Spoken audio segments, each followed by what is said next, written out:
Delighted to have you with us. It's a fascinating subject because as I read through the material from your book, it struck me of so many news stories that I've heard. I mentioned the one about the Japanese archaeologist, but there have been any number of stories that have come up in the news. We had a caller first hour who mentioned the footprint found near a dinosaur print. If you go by what we've been taught, that would be impossible, but yet it was found. And then these stories hit the Associated Press wire, maybe, and then they disappear. Do they disappear because the reporters don't know enough to ask the right questions, or do they disappear because the scientists, or at least some of them, don't want us asking questions? I think it's a combination of factors, Barbara. I think the one thing is that reporters in the mainstream media, I'm not including you in this, but in the mainstream media, they've learned to be skeptical of almost everyone. They don't take without question what a politician says or what the head of a corporation says. You know, they want to push for the facts. But somehow or other, the spokespersons for the mainstream scientific community have eluded this. Somehow or other, reporters in the media still look at them as authorities who can't be questioned. You just have to accept everything that they say. And that's starting to change a little bit. I think talk radio perhaps has something to do with that. I would agree. But in the main, somehow or other, they tend to accept almost without question what any spokesperson from the mainstream scientific community says. And it is also a fact that the mainstream scientific community has done a good job in what I call knowledge filtration. In other words, reports of evidence that radically contradict accepted ideas, orthodox ideas, tend to be filtered out. They don't tend to be talked about. If there are artifacts involved in museums, they're not put on display, or they're put on display with the wrong sorts of labels on them. So I think you've got a variety of factors going on in there. But the main one, I think, is operating within the scientific community itself. Which is what? Well, this process of knowledge filtration, where if there's evidence that contradicts accepted ideas, then nobody wants to touch it. Even if a professional scientist reports it, it doesn't make its way into the textbooks. It's not passed on to the next generation of scientists.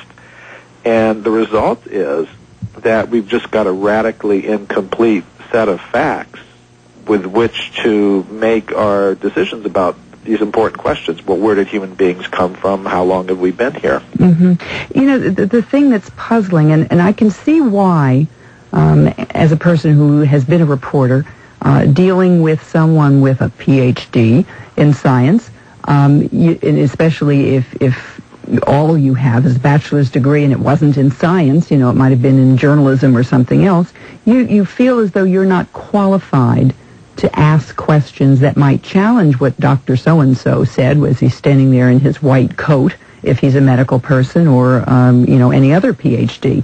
And I think that there is that almost intimidation. The same thing happens with medical stories. You know, somebody comes out with a medical report on a study they did, and the media simply take the information, present it to the public as though it's gospel truth, never asking the question that might show that maybe it's on kind of weak legs. So it's sort of the same kind of reaction to the PhD, isn't it? Yes, it is, but the same reporters, they don't feel the same hesitation about asking a question of a politician. They may have never run for political office themselves. They may have no degree in political science, but they don't hesitate to ask them a question. Yes, because they don't have any respect for politicians. Right. So I think, I mean, I was reading in a recent issue of Antiquity magazine, which is a journal, it's a scientific journal devoted to archaeology, and even there, they're starting to, if we would read what the archaeologists say about themselves, I think it would tend to lessen your respect for them. For example, one archaeologist said about another, talking about this issue of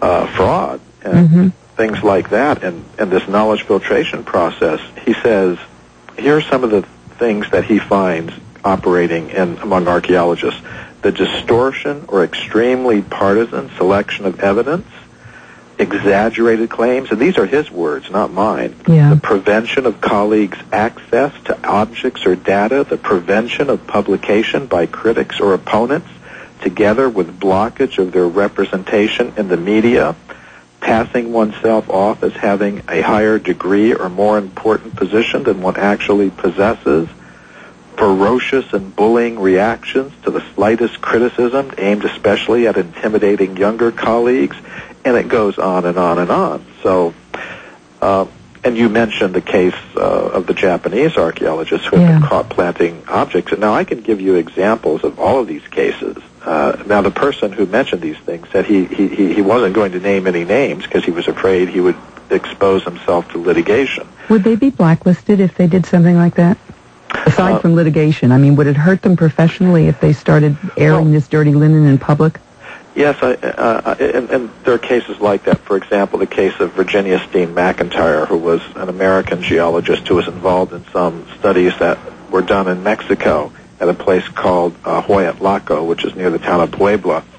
In the 1970s, some American archaeologists had uncovered some stone tools and weapons there and some very ancient deposits, and they wanted to know how old they were. So they brought in these geologists, Virginia Steen McIntyre among them, and 3 others from the United States Geological Survey, to date the site. And using 4 of the latest scientific methods, they came up, each method independently gave an age of roughly 250,000 years for this site.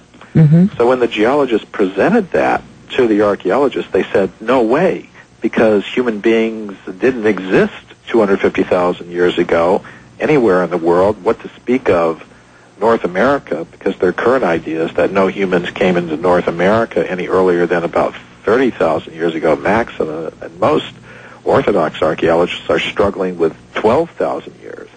So to have this kind of evidence at 250,000 years, it was just, for the Orthodox archaeologists, impossible. So they refused to publish the date that their own team of geologists gave them. Now, when Virginia Steen McIntyre tried to get the true age of the site known, she lost a teaching position that she held in the United States at a university, and she found that all of her opportunities for professional advancement in her chosen field of geology were suddenly blocked off, and she was just so disgusted by the treatment that she got. There were whispering campaigns among her colleagues, labeling her as a maverick and a troublemaker and a publicity seeker.